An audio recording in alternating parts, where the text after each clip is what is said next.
Kung si Yahweh ay aking aawitan, sa kanyang kinamtang, dakilang tagumpay, ang mga kabayo, kawal ng kaaway.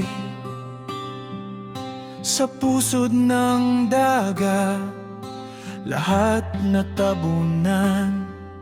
Si Yahweh ang aking kapangyarihan at kalakasan.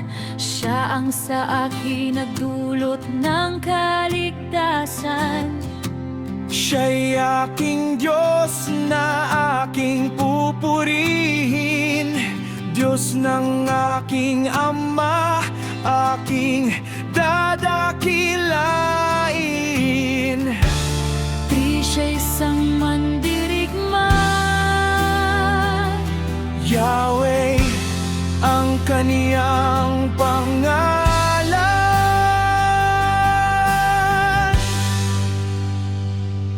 Fari mga karwahe, kawal ni Faraon,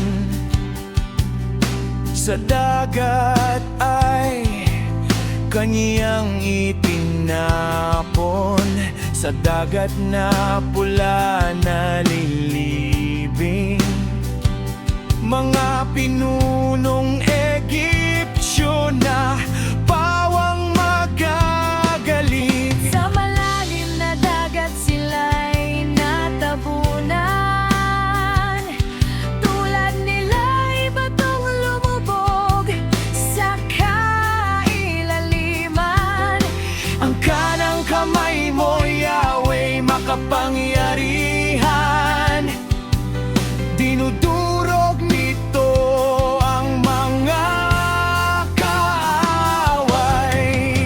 Seven sa dakila mong tagumpay,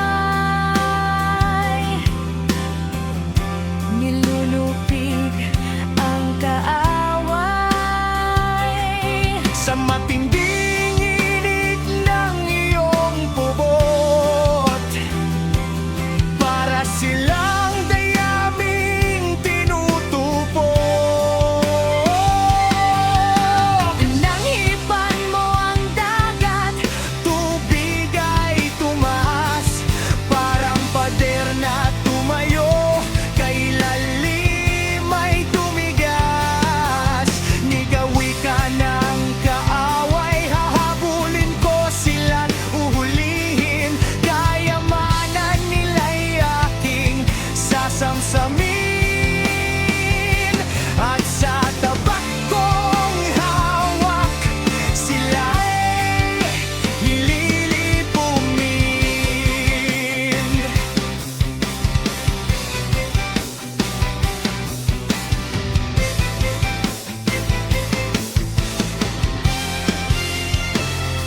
Tumulit sa isang hinga mo, Yahweh, sila'y nangalunod, parang tinggang sa malalim na tubig ay nagsilubog. ikaw Yahweh, sino sa mga Diyos ang iyong kagaya? Sa kabanalay dakila at kamangha-mangha. Sa mga Himalay, di mapantayan. Sa kababalaghan, ay di matularan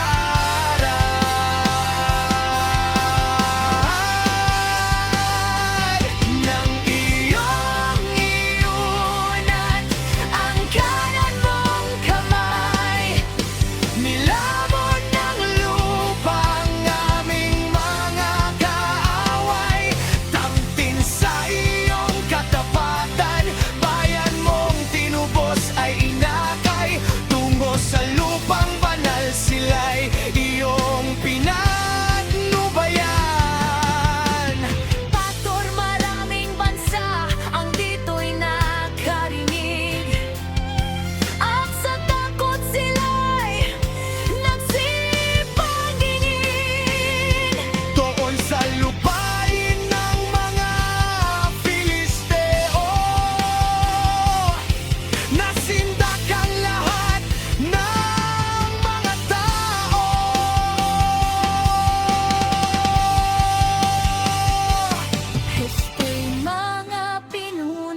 Matapang sa Moab, sa takot ay sinakmal. Mga nakatira sa lupain ng Kanaan, lahat sila'y naubusan ng katapangan.